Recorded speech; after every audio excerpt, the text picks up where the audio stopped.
आशा करता हूँ आप सब बहुत अच्छे होंगे। मेरा नाम है सिद्धांत अग्निहोत्री। स्टडी क्लोज पे आपका बहुत बहुत स्वागत है। दोस्तों, ये भारत ने बहुत ही स्ट्रॉन्ग कंसर्न्स जो हैं वो जताए हैं। भारत ने क्या बोला है, पहले मैं आपको ये बता देता हूँ। जो अरिंदम बागची हमारे ministry of external affairs spokes person है, उन्होंने बोला है कि देखिए, जो union territory of Jammu and Kashmir है उसमें हमारी पोजीशन जो है वो क्लियर है। वो हमारा इंटीग्रल पार्ट ऑफ इंडिया है। हम इंटरनेशनल कम्युनिटी से ये बोलना चाहते हैं कि आप हमारी सॉवरेनिटी और टेरिटोरियल इंटीग्रिटी को रिस्पेक्ट करें। तो ये साफ साफ मैसेज किसको गया है? मैसेज गया है ये अमेरिकन एम्बेसडर को।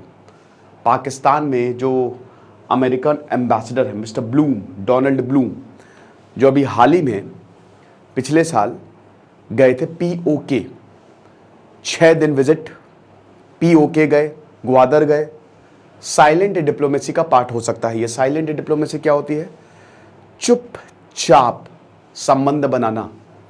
सामने से तो तुम हमारे दुश्मन हो, तुमसे कभी भी हम, हालांकि इंटरनेशनल कम्युनिटी में कोई दुश्मन नहीं होता, कभी भी हम तुमसे दोस्ती नहीं करेंगे, लेकिन पर्दे के पीछे सब खेल चल रहा है। ग्वादर गए दूसरी बार, अभी पिछले साल, फिर अभी रिसेंटली ग्वादर गई है, और पीओके गए। पिछले साल अप्रैल में इल्हान उमर जो हैं, हालांकि अब उनको सस्पेंड कर दिया गया है, खैर वो बहुत ज़्यादा एंटी इंडिया रिमार्क्स देती हैं, प्रो पाकिस्तानी है वो भी पीओके गई थी। तब भी भारत ने कड़ी आपत्ति जो है वो जताई थी। अब एरिक गार्सिटी जो कि अमेरिका के एम्बेसडर हैं भारत में, उन्होंने ये बोला है कि देखिए, इससे मुझे लेना देना नहीं है। जब उनसे पूछा कि आपके दोस्त तो पीओके घूम रहे हैं, जो पाकिस्तान में आपका एम्बेसडर है ब्लूम, तो उन्होंने कहा कि देखिए, वो क्या करते हैं, वो क्या नहीं करते, वो मेरी जिम्मेदारी नहीं है, लेकिन G20 का पार्ट है और जम्मू एंड कश्मीर हमारा G20 के एजेंडा में है। यानी कि एक तरीके से अमेरिका में इसको जस्टिफाई किया है।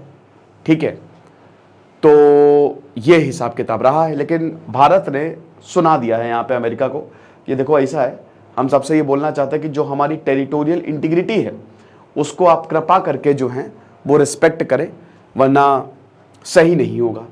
इस पर और भी बात करेंगे अभी हम, लेकिन उससे पहले दोस्तों अब कुछ भूलेंगे नहीं आप। डॉक्टर साइकोलॉजिस्ट डॉक्टर मयूरिका दास, न्यूरो लिंग्विस्टिक प्रोग्रामिंग NLP का ये शानदार कोर्स हम लेके आए हैं।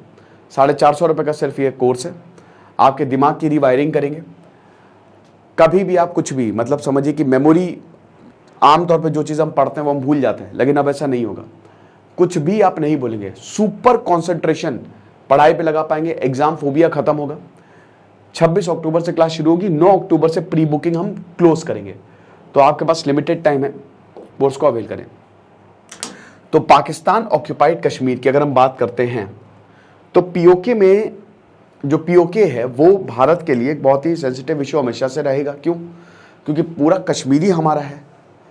अब पूरा कश्मीर, इसीलिए भारत ने इस बार पहली बार खुल के बोला है कि भाई हमारा टेरिटोरियल, ये इंटीग्रल पार्ट है पूरा जम्मू एंड कश्मीर। 1947 के बाद कश्मीर जो पाकिस्तान में चला गया, अब वहाँ पे हालात तो हैं बहुत ख़राब है। पाकिस्तान हमेशा उसको आज़ाद कश्मीर बोलता है कि ये तो आज़ाद कश्मीर है, क्योंकि अगर पाकिस्तान उसको अपना बोलना शुरू कर देगा तो फिर भारत की मिलिट्री चली जाएगी और भारत फिर जस्टिफाई कर ले जाएगा कि भाई देखो, इन्होंने इलीगली उस पर कब्जा किया। तो पाकिस्तान हमेशा इंटरनेशनल पोडियम पे आज़ाद कश्मीर बोलता है, बट ये सिर्फ नाटक है, क्योंकि आपको पता ही है कि वहाँ की जो सरकार है वो पाकिस्तान चलाता है। जो टेरर कैंप है, मुजफ्फराबाद भी गए थे ये जो डोनाल्ड ब्लूम है, मुजफ्फराबाद भी गए थे, जो कि पीओके की कैपिटल है। ठीक है, तो ये हम सबको पता है कि पूरा पाकिस्तान जो है उसको कंट्रोल, मतलब पाकिस्तानी सरकार जो है वो पीओके को, पाकिस्तान ऑक्यूपाइड कश्मीर को कंट्रोल करती है। अब 2019 में जब 370 स्क्रैप किया तो सबको ये पता चल गया कि अब भारत कश्मीर को लेके सबसे ज़्यादा सीरियस है। अमित शाह ने भी यही बोला है कि अब सीधा पीओके पे भी बात होगी। पार्लियामेंट में उन्होंने बयान दिया। राजनाथ सिंह कई बार ये बोल चुके, जो कि हमारे डिफेंस मिनिस्टर हैं, कि पीओके पे जो है वो हम सख्त कार्रवाई जो है वो करने वाले हैं। कई बार बोला है कि पीओके में जो अत्याचार, और हाल ही में बहुत ज़्यादा प्रोटेस्ट हो रहे हैं पीओके में, बहुत ज़्यादा, और लोग जो है खुल के सामने आ रहे हैं। कभी कहते हैं कि मोदी जी हमको बचाओ, कभी वहाँ के एक्टिविस्ट कहते हैं, क्योंकि पाकिस्तान जो मेन जनता है वहाँ पे, जो पंजाबियों को सबसे ऊपर माना जाता है, पाकिस्तान के पंजाबियों को, तो आप ये समझिए कि उन्हीं को ही पालने के पैसे नहीं हैं। पाकिस्तान की हालत बहुत ज़्यादा ख़राब है इस समय। अब वो कश्मीर में क्या करे? पीओके में सोचिए, एक ऐसा एरिया जिसको ऑलरेडी पाकिस्तान ने दरकिनार किया हुआ है, वहाँ पे बहुत ज़्यादा टॉर्चर, आए दिन लोग गायब होते हैं। तो जब पाकिस्तान में दिक्कतें हैं तो यहाँ तो दिक्कतें 10 टाइम्स होंगी।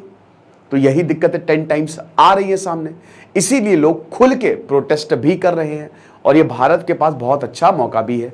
लेकिन ऑन दी अदर हैंड हम ये देख रहे हैं कि अमेरिकन्स जो हैं वो पाकिस्तान के क्लोज आ रहे हैं। इंटरनेशनल पॉलिटिक्स में ये चलता है, इंटरनेशनल रिलेशंस भाई, जिसके हित में जो होगा वो होगा।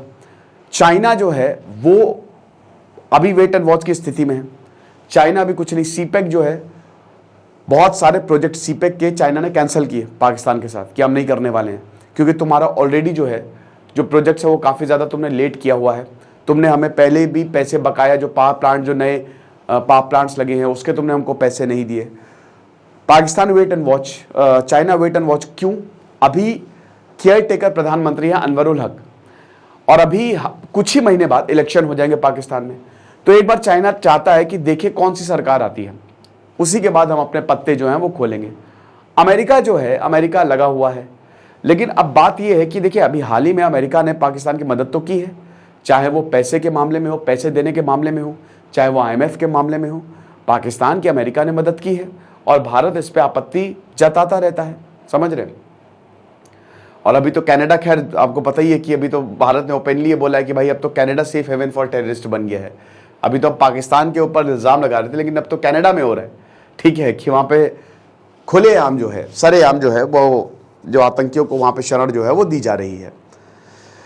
तो ये भारत के लिए एक चिंता की बात है। इंटरनेशनल कम्युनिटी जो है वो, देखिए पाकिस्तान एक हमेशा, जैसे श्रीलंका की बात है, श्रीलंका की मदद इतनी नहीं की, और भी देश अगर कोई डूबेगा तो शायद उसको मदद ना मिले, बट पाकिस्तान को मदद मिल जाएगी।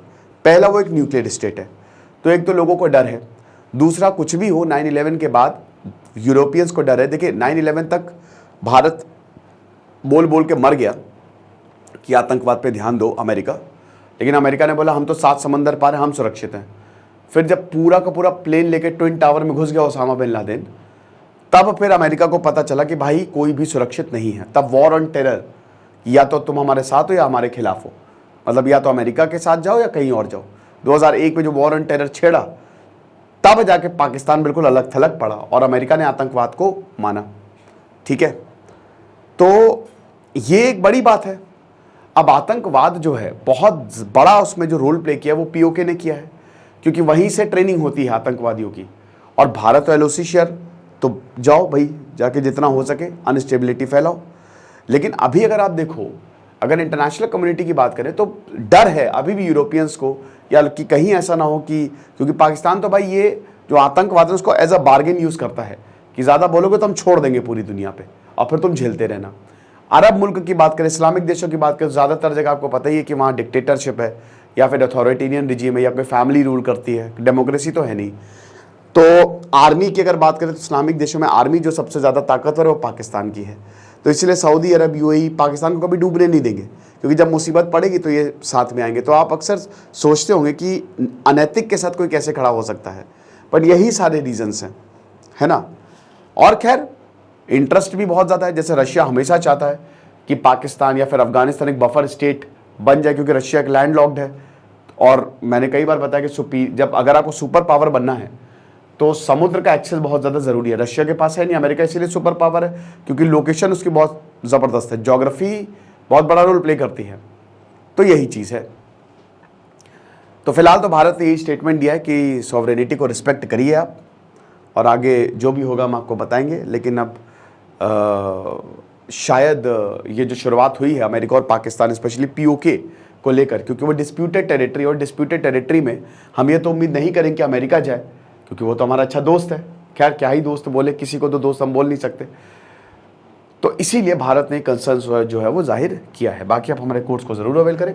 Thank you so much.